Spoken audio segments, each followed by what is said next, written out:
ಈಗ ಅದನ್ನ ಎಂಕ್ವೈರಿ ಮಾಡಕ್ ಹೇಳಿದೀನಿ. ಯಾರ ಗನ್ನಿಂದ ಬುಲೆಟ್ ಬಂದಿದೆ ಅಂತ ಹೇಳಿ ಗೊತ್ತಾಗಬೇಕಲ್ಲ. ಅದು ಬಿಜೆಪಿ ಗನ್ನಿಂದ ಬಂದಿದೆಯಾ ಇಲ್ಲ ಕಾಂಗ್ರೆಸ್ನವ್ರ ಗನ್ನಿಂದ ಬಂದಿದೆಯಾ? ಅದಕ್ಕೋಸ್ಕರ ಅದನ್ನು ತನಿಖೆ ಮಾಡಿ ಅಂತ ಹೇಳಿದ್ದೀನಿ. ಎಂಕ್ವೈರಿ ಮಾಡಿ ರಿಪೋರ್ಟ್ ಕೊಡಿ ಇಮಿಡಿಯೇಟ್ ಆಗಿ.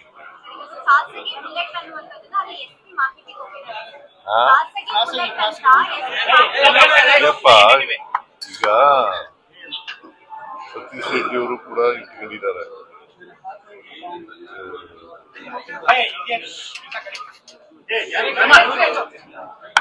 ಅವರ ಸೆಕ್ಯೂರಿಟಿಗೋಸ್ಕರ ಏರಲ್ಲಿ ಗನ್ ಫೈರ್ ಮಾಡಿದ್ದಾರೆ. ಅದಕ್ಕೆ ಆ ಫೈರಿಂಗು ಏರ್ನಲ್ಲಿ ಮಾಡಿರೋದು ಇದಕ್ಕೆ ಬಂದಿದೆ, ಮನುಷ್ಯನಿಗೆ ತಗ್ಲಿದೆ. ಅವನು ಯಾರೋ ಒಬ್ಬ ಸತೀಶ್ ರೆಡ್ಡಿ ಅಲ್ಲ, ರಾಜಶೇಖರ್ ರೆಡ್ಡಿ ಸತ್ತೋಗಿದ್ದಾರೆ. ಅದಕ್ಕೆ ಅದು ಯಾವ ಗನ್ನಿಂದ ಬಂದಿದೆ ಅನ್ನೋದು ಗೊತ್ತಾಗಬೇಕಲ್ಲ. ಅದಕ್ಕೆ ತನಿಖೆ ಮಾಡಿ ಹೇಳಿ ಅಂತ ರಿಪೋರ್ಟ್ ಕೊಡಿ ಅಂತ ಹೇಳಿ.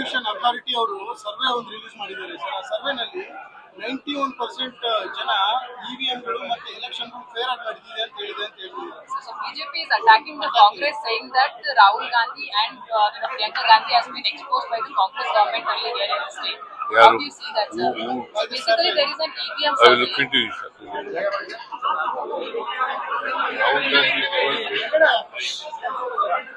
Rahul Gandhi